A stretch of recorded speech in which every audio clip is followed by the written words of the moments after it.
Yes, good morning guys. So eto na nga po pala, mag-upgrade ako ng solar panel. So nilinis ko na siya kasi itong lamesang to ay aking bubutasin. Gagamit lang ako ng pambutas. Ito yung pambutas ko. Sapat na to para magkasya itong dalawang wire na to kasi ito lang talaga siya ang daanan nito na una. Binutas ko lang siya na maliit gamit lang isang maliit na drill. Sinundot ko dyan. Then voila. So ngayon bumili ko nito 8AWG. Kaso kita nyo napaka-ikli. Hindi man lang siya umabot sa kung saan ko man siya kailangan paabutin. So ngayon I have some alternatives to show you guys. And this is the substandard way of doing standard things. So ngayon meron ako isa nito. Meron din ako isa dito. So, ang pangit kasi na nung sinusubong ko siyang i-layout dito. So, diyan ko siya nilagay. And ang pangit pa rin tingnan. And I'm not convinced. So, bumili ko ng isa pa. So, ang gagawin ko is, etong isang tatluhan na to, is siya yung lalagay ko dito sa taas. So, tatlong slot siya. Isa sa hybrid, eto. Then, yung pangalawa is dito. And yung pangatlo is lalagyan ko ng ganito. Para dito uli. And sa another inverter na modified. So ngayon, ang gagawin ko lang is simple. Butasin ko to, di ba? Tapos, eto, yung magkokonekta sa ilalim ng lamesang to, papunta sa taas, kung saan to nakakonect. Then sa baba, doon ko ilalagay itong apatan, which is kung saan ko ikakabit ang mga battery na nandun sa baba. So yun lang.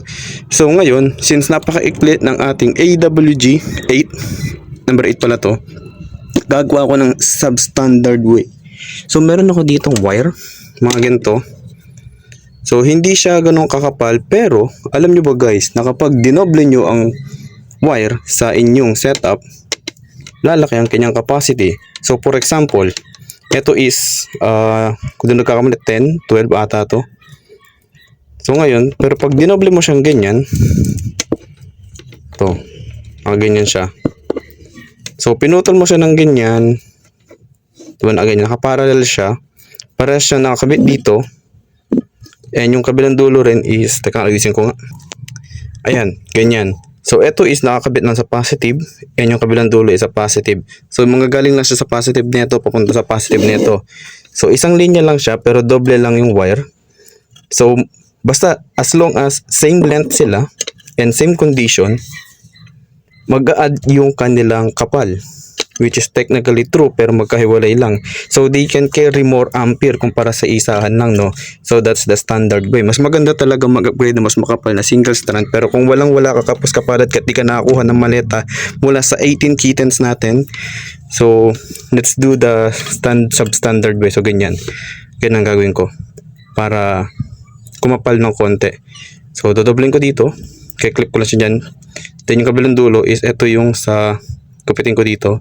Ito yung kakabit ko sa ating inverter. And yung kabila naman is yung kulay pula, which is yung original na wire talaga niya. Siya naman yung gagamitin ko sa negative. So una, pagbutas muna tayo. Pakpak yung daanan ng ating AWG. Let's go!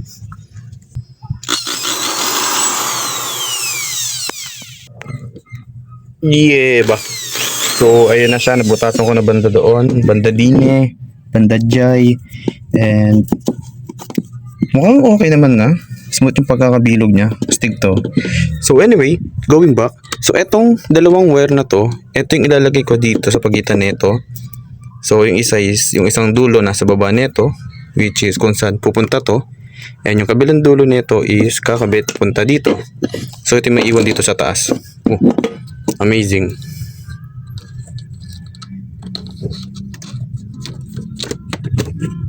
Anyway, going back. So yun na nga. Yun ang plano. So dito siya lulusot. So nakaharang siya sa daan. Yes. Pero gusto ko yung magulo eh. Dapat walang malinis sa setup natin. So dapat yun yung motive natin. Kailangan magulo para maraming matrigger. Ganyan. So anyway, going back. Ayun na nga po. Next is ayusin natin to. Etong dalawang wire na to. Lulusot ko lang to dito. Okay, let's go.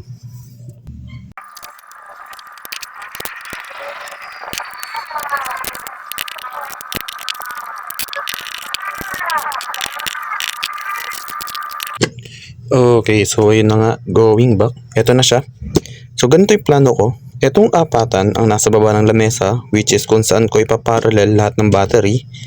And ganito ka siya kaikli, yung tigda 200 8WG, 8AWG na wire. And dito yung sa taas. So ang kailangan ko lang naman kasi is something na magkakarga ng ampere mula dito and dito pababa sa battery. So kaya kailangan ko na makapal dito. Sa baba kasi sa mga battery, kapag na-distribute na siya sa kanya-kanyang wire, bababa na yung ampere nila. So kunwari galing dito sa apatan, ang dumadaloy dito is 8 ampere. May dalawang wire dito para sa tag isang battery. Yung dalawang wire na yun, tig 4 na lang sila. Kasi nga, nahati sila sa dalawa. And same dito sa tatluhan na to, kung saan ko kakabit yung dalawang dito, kung saan ko kakabit yung dalawang SCC, yung dalawang pang charge, isang hybrid and isang MPPT. Kunyari, nag-harvest sila ng tig 10. Pag nagsama sila dito, ang dadaan ay dito is 20. And mali-divide siya sa 4, yung 20 is magiging tig 5. So ayun, so ganun yung plano. So ganito siya, and kakabit ko siya banda dito. Let's see kung magiging malinis ang tingnan niya. Malinis siya tingnan. Let's go! Okay, so after 7 business days, na-ready ko na siya. Nakikabit ko na rin dito. Ito is alisin ko dito. And since I mentioned, alisin ko na rin pala. Okay. Looking good. So, ayan na siya. So, ang goal lang is i-parallel ang lahat ng controller ko dito. So, ito is dito. Ito is dito.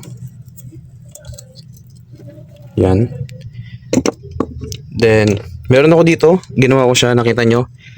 Pinagduktong ko lang yung dulo niya pero dalawang wire to. So, ito yung sinasabi ko sa inyo na 12 plus 12 equals 8. De, charot lang. So, ito is dito sa kung anong slot niya dito. And itong dilaw is another slot dito. So, ganyan ko siya gagawin. Tapos, magre-ready ako ng another slot.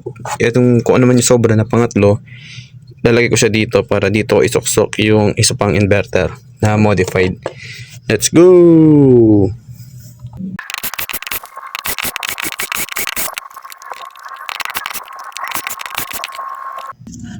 Oh, so ito na nga ba sinasabi ko ay successfully connected the wiring.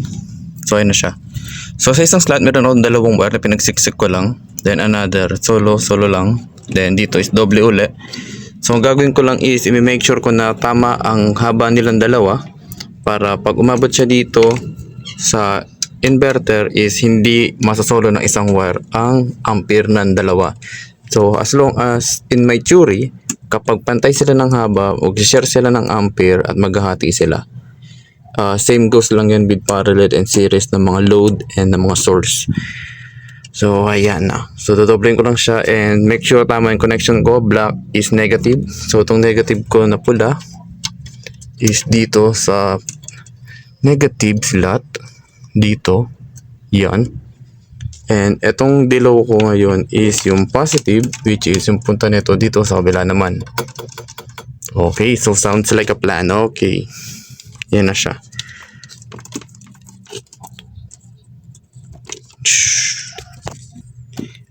Okay, so ayan na, may progress na ang aking wiring. So as you can see, doble lang siya dito, doble rin dito, and doble rin siyang angat dito papunta sa terminal slot nila. Yan, nakita nyo. So ganyan lang siya ang the way of the substandard way ng pagkapal ng wire, no? So wala kang budget at wala ka pang di mo pa afford or nag-iipon ka pa, pagandahin natin yung term, nag-iipon ka pa ng pera pambili na mas makapal na wire. So substandard way, ayan lang po, doble nyo lang po yung wire and gagana naman siya. Gagana yan. Tiwala lang kayo sa wire na binili nyo. And tiwala lang din kayo sa kakayahan nyo. DIY man o professional or nag-aral man, tiwala lang. Gagana rin yan as long as tama yung pinagagawa nyo. Well, not totally tama pero substandard. Gagana pa rin yan actually. Next is, and last but not the least, is yung wiring naman sa battery. Ito na lang i-connect natin. So meron din akong ganito sa baba. doon ko na lang i-connect yung mga battery. And since nandito na rin naman ako, ayusin ko na rin yung wiring niya kasi bara-bara ko na siya nilagay. So this time ayusin ko na siya tamang haba para evenly distributed ang mga battery kapag pumunta sila sa panel. Ay pagka pupunta sila sa controller ko. Yes! Okay na siya ang aking battery sa baba. Nice kaning wire. Tamang looping lang ng mga wires para ma-circulate at ma-maximize ang bawat laman ng battery. So ayan na siya, kinonect ko na. Konektado na rin siya dito. Konektado na rin dito. And may reading na siya dito. Ayan na siya, 12.7. So let's make open the inverter na. Ay!